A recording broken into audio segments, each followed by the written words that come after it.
నాన్న నందు వచ్చాడు, వాడితో బయటికి వెళ్తున్నా. ఎప్పుడు ఫ్రెండ్స్ అంటూ బలాదూరు తిరగడమేనా? అసలు నీ ఫ్రెండ్స్ ఎందుకైనా పనికొస్తారా నీకు? నాన్న నా ఫ్రెండ్స్ ఎలాంటోళ్ళో నాకు తెలుసు నాన్న. అబ్బా, మీ ఫ్రెండ్స్ అంత గొప్ప వాళ్ళు అయిపోయారా? సంవత్సరాలు పడుతుందిరా ఫ్రెండ్స్ ఒకరొకరు అర్థం చేసుకుని సాయం చేసుకోవడానికి. శ్రీనాంకుల్ నన్ను చూడు, మా ఫ్రెండ్షిప్కి 40 ఏళ్ళు, కానీ నేను ఏ రోజు ఆయన సాయం అడగలేదు.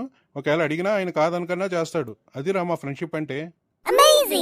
మా ఫ్రెండ్స్ కూడా అంతే నాన్న, అడిగిన వెంటనే సాయం చేస్తారు. అయితే ఆ నందుగడికి ఫోన్ చేసి, అరే మేము హైదరాబాద్లో లేము, విజయవాడలో ఉన్నాము, నాన్నకి హెల్త్ బాగోలేదు, వెంటనే రారా అని చెప్పు. సరే నాన్న, నీ ఫోన్ ఇవ్వు. ఇదిగో తీసుకో.